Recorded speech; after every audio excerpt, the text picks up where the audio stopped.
Nouvelle semaine, nouvelle édition, chers téléspectateurs, bonsoir et bienvenue dans ce journal version française de Viva en cette soirée du lundi 6 janvier 2025. Dans les actualités de ce jour, en ce début de la nouvelle année, le président du Sénat a appelé aujourd'hui tout un chacun à se donner la main et à se concentrer davantage sur le développement. Il est temps de changer d'attitude, notamment les politiciens, car chacun doit prendre en compte l'intérêt de la nation. Il a aussi rajouté que ce n'est plus le moment de tester ses forces et le général Ravalomanana Richard a ainsi exhorté la population à ne pas accepter d'être instrumentalisée politiquement. Plus de détails avec Mervoula Tsferen et Braz Denilson. En cette nouvelle année, tout un chacun doit se donner la main pour le développement du pays selon le président du Sénat, le général Ravalomanana Richard, aujourd'hui. Il s'est adressé particulièrement aux politiciens, notamment ceux de l'opposition, pour qu'ils changent d'attitude et s'intéressent davantage aux intérêts du pays. Il a déclaré que ce n'est plus le moment de tester ses forces. Et d'autre part, le général Ravalomanana Richard a également appelé la population à ne pas accepter d'être instrumentalisée par les politiciens de l'opposition. Les sénateurs de Madagascar ont présenté leurs vœux au président du Sénat en cette nouvelle année aujourd'hui. Le message porté par le président de cette institution est la solidarité de tous les employés au sein du Sénat, avoir le sentiment d'appartenance et être fier de travailler au sein de cette deuxième institution du pays. Dans un autre sujet, la commune urbaine d'Antananarive procède actuellement à l'assainissement et à l'organisation des commerçants de la capitale après les fêtes. C'est ainsi le retour à la normale pour le marché d'Analakel et ses alentours pour le bien de tous les usagers de la route. Plus de détails avec Félan Rakoudarsoul sur les images de Anzar Khadzanaville. La commune urbaine d'Antananarive procède actuellement à la réorganisation des marchés de la capitale et leurs environs après les fêtes de Noël et de fin d'année. En fait, c'est le retour aux anciennes organisations, car les stands et les marchés pendant le bazar de Noël n'existent plus, selon les explications du directeur de marché au sein de la CUA. La municipalité d'Antananarive a souligné que des mesures seront prises contre les commerçants qui ne respecteraient pas l'organisation. Des discussions entre les deux parties ont déjà eu lieu et les commerçants connaissent déjà à l'avance la fin de la période pendant laquelle ils peuvent vendre sur les lieux dédiés au bazar de Noël, selon les informations. Page fait divers pour continuer après l'incendie survenu au niveau de la cité préfa N de l'université d'Anjenza, Toufi Anaransu. Dans la nuit du 4 janvier dernier, la ministre de l'Enseignement supérieur et de la Recherche scientifique est venue voir de près la situation. Aujourd'hui, elle a apporté des vivres, mais aussi des solutions aux étudiants, notamment en ce qui concerne leur logement. Rappelons que 12 logements d'étudiants ont été détruits par le feu, faisant 170 étudiants sans abri. Plus de détails avec Naté Rakoutmav. Selon nos sources, une querelle entre étudiants est à l'origine de l'incendie qui a détruit des logements d'étudiants de la cité Préva N au sein de l'université d'Anjenza, Toufenaransu, dans la nuit du samedi 4 janvier dernier. En effet, 12 logements ont été détruits, notamment 6 complètement calcinés, si les 6 autres ont dû être démolis pour éviter l'extension de l'incendie. Selon toujours les informations, cet incendie a fait environ 170 étudiants sans abri. Les responsables de l'université menée par le président, aidés par le préfet de Fenaransu, ont déjà donné des abris d'urgence à ces étudiants si la réparation des logements a débuté dès le lendemain du drame. De son côté, la ministre de l'Enseignement supérieur et de la Recherche scientifique a apporté des solutions d'urgence, mais aussi a présenté les solutions déjà établies par l'État pour pallier le manque de logements durant sa visite sur les lieux aujourd'hui. La ministre, la professeure Chamina Lula, a affirmé que les logements déjà construits par l'État, un R+1 constitué de 80 logements, sont déjà disponibles et peuvent accueillir 160 étudiants. Par ailleurs, l'État, à travers le BNGRC, la ministre et l'université de Fenaransu, a apporté des vivres et de l'aide aux étudiants. Profitant de sa visite à Fenaransu, la ministre de l'Enseignement supérieur a rencontré la direction de l'université pour discuter de la loi relative à l'élection du président de l'université, des heures supplémentaires et de la qualité de l'enseignement. Elle a également échangé avec les enseignants, l'association des étudiants régionale et fédérale, mais aussi les chefs de service et le personnel de l'université. En éducation, le troisième bimestre pour toutes les écoles de la Grande Île a débuté aujourd'hui, une période durant laquelle chaque établissement terminera les programmes éducatifs selon les informations. Par ailleurs, les inscriptions aux examens BEPC et CEPE se feront lors de ces troisième et quatrième bimestres. Plus de détails avec Saïs Sylvain, Amina Martina et Sage Angianaou. Après les vacances de Noël et de fin d'année, les élèves du primaire et du secondaire dans tout Madagascar sont retournés à l'école aujourd'hui dans le cadre du troisième bimestre. Toutes les écoles s'efforceront de terminer les programmes éducatifs lors du troisième et quatrième bimestre selon les informations. Par ailleurs, les inscriptions aux examens du BEPC et du CEPE débuteront lors de ce troisième bimestre.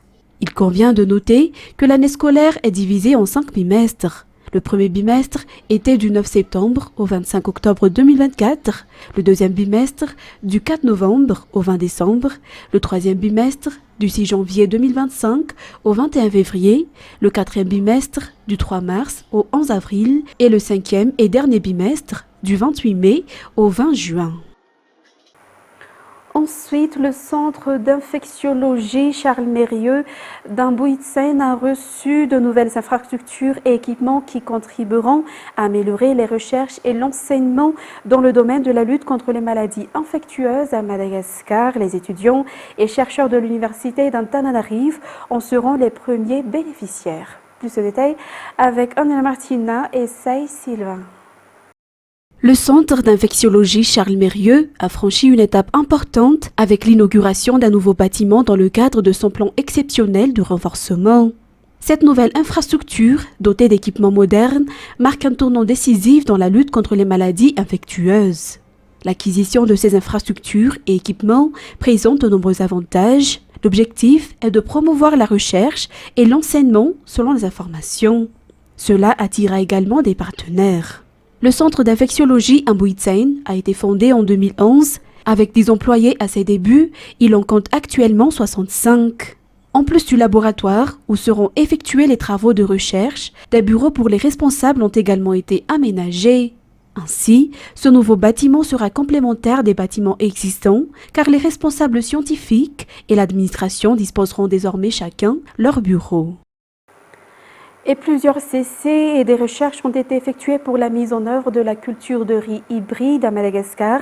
Ces essais qui ont tous été couronnés de succès, d'après le député Dambat Finanjan. Par conséquent, il ne devrait plus y avoir de débat sur cette culture de riz hybride, poursuit-il. Cette technique agricole permettra aux agriculteurs d'augmenter le rendement de riz par rapport à l'utilisation de semences traditionnelles. C'est Sylvain, Anna Martina et Sech Angianaou. Plus de 32 000 agriculteurs bénéficieront d'un soutien direct du gouvernement lors de cette saison agricole pour la mise en œuvre de la culture du riz hybride. 13 régions seront les sites pilotes de la mise en œuvre de cette nouvelle technologie de culture de riz qui est connue mondialement pour son rendement. En effet, si 2 à 3 tonnes par hectare est le rendement du riz obtenu par les agriculteurs avec des types de semences traditionnelles, avec le riz hybride, la production peut atteindre jusqu'à 8 tonnes par hectare selon les informations. De plus, en seulement 120 jours, les agriculteurs pourront moissonner. Une des particularités de ce type de riz serait leur résistance et leur tolérance au climat de Madagascar, notamment face aux pressions du changement climatique. Les agriculteurs sont libres de leur choix s'ils veulent utiliser des semences traditionnelles ou le riz hybride.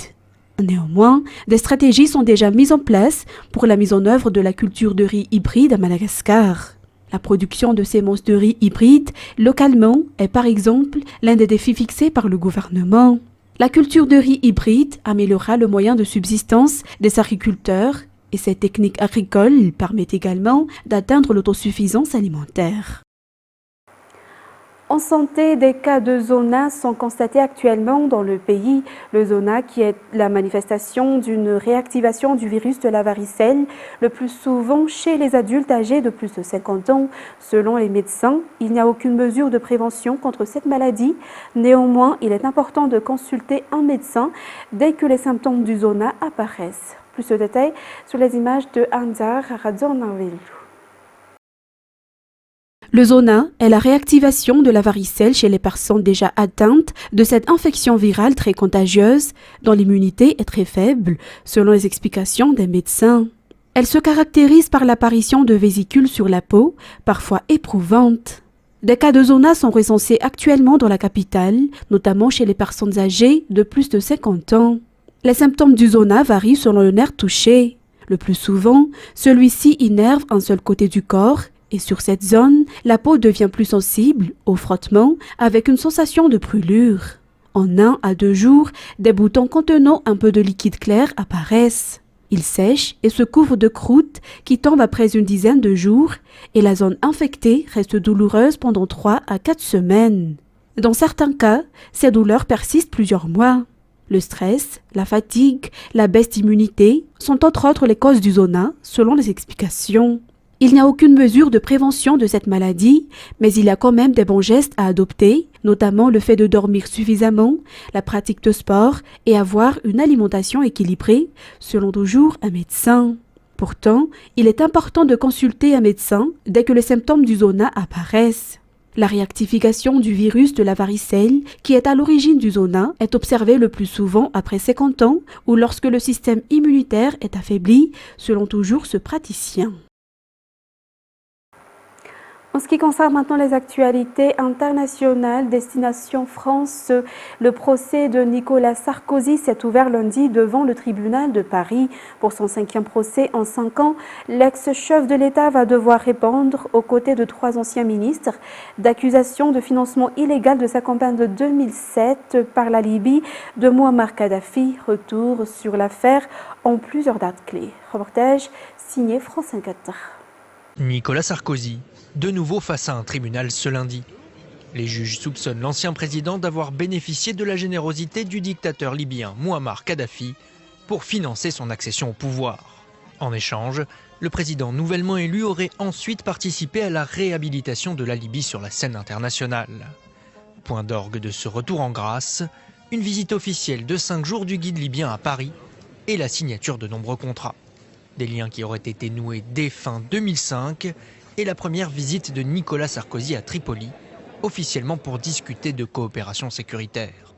Au cœur du dossier, 2 hommes d'affaires sont soupçonnés d'avoir servi d'intermédiaires. Ziad Takedine, aujourd'hui en fuite au Liban, avait affirmé aux enquêteurs avoir transporté 3 valises d'argent liquide pour un montant total de 5 millions d'euros entre la Libye et Paris. Le franco-algérien Alexandre Djouri sera lui présent au procès, mais il a toujours nié les faits, comme ici, dans cette interview de 2019, au micro de France 3. Jamais Nicolas Sarkozy n'a reçu des fonds libyens. C'est une construction politique. Après plus d'une décennie d'enquête, 12 prévenus comparaissent devant le tribunal. Parmi eux, 3 membres de la garde rapprochée de l'ancien président. Éric Woerth, Brice Hortefeux et Claude Guéant devront s'expliquer sur l'usage massif d'argent liquide lors de la campagne présidentielle de 2007. À l'époque, au moins 250 000 euros de primes ont été versés en espèces aux salariés, des fonds dont l'origine reste obscure. Nicolas Sarkozy et ses proches crient au complot.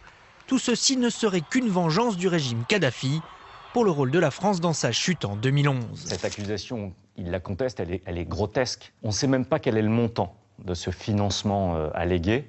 Selon les personnes qui sont interrogées, on a 5, 6, 50 millions, 400 millions. On ne sait même pas quelle est la devise. Le procès qui s'ouvre ce lundi devrait durer jusqu'au 10 avril. Nicolas Sarkozy encourt 10 ans de prison, 375 000 euros d'amende et jusqu'à 5 ans d'inéligibilité.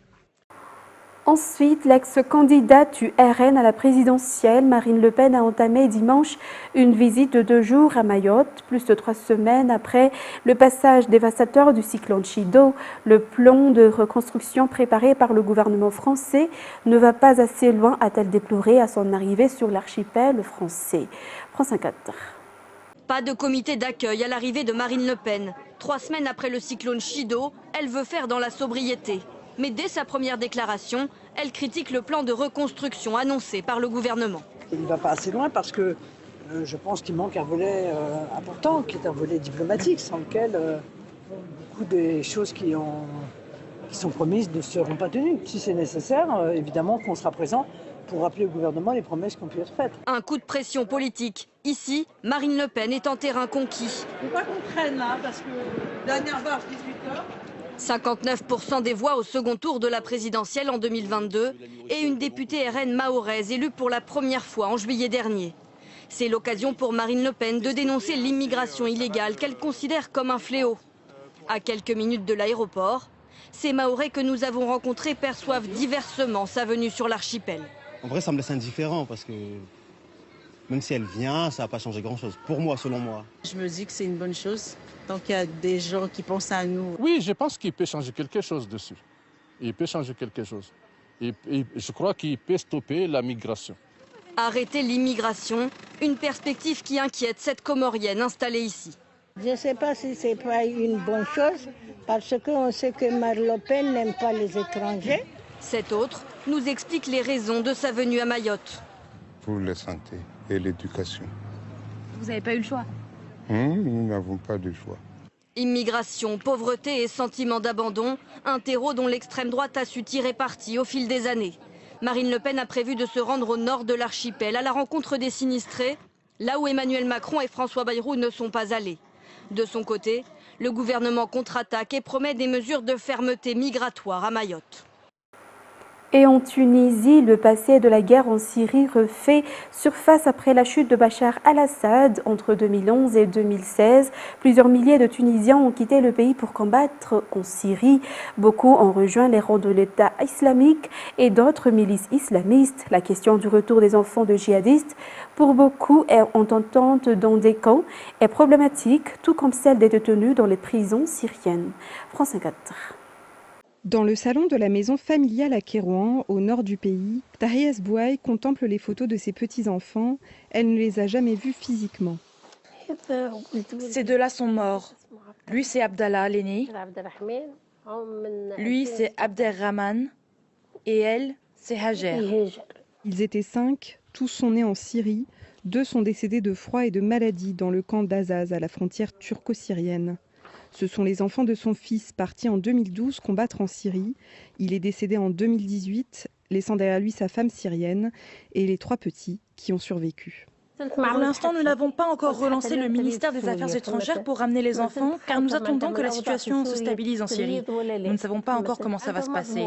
Nos petits-enfants n'ont aucun papier d'identité ni nationalité, que ce soit syrienne ou tunisienne. La situation est encore plus compliquée pour les adultes. Une cinquantaine de détenus tunisiens ont été recensés par Mohamed Iqbal, qui a regroupé les familles de Tunisiens en Syrie au sein d'une association. Avec le départ de Bachar al-Assad, nous espérons que les choses puissent changer. Mais cela se fera en fonction de l'évolution de la situation sur place et au cas par cas.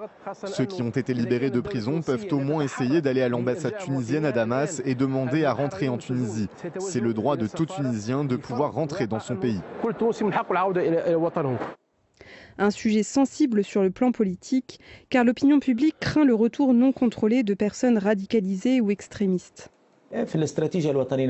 Nous savons que c'est une question qui a été abordée dans la stratégie de la lutte antiterroriste en Tunisie depuis des années. Mais nous n'avons pas vraiment d'informations sur les mesures qui ont été prises et leur ampleur. C'est un sujet très sensible et cela risque de devenir encore plus d'actualité si la situation ne se stabilise pas sur le plan sécuritaire en Syrie. Beaucoup de ceux qui avaient tenté de rentrer en Tunisie depuis 2018 ont été arrêtés en vertu de la loi antiterroriste. Mesdames et messieurs, point final de cette édition. Nous vous remercions de votre fidélité et je vous donne rendez-vous demain pour de nouvelles actualités. Au revoir à tous.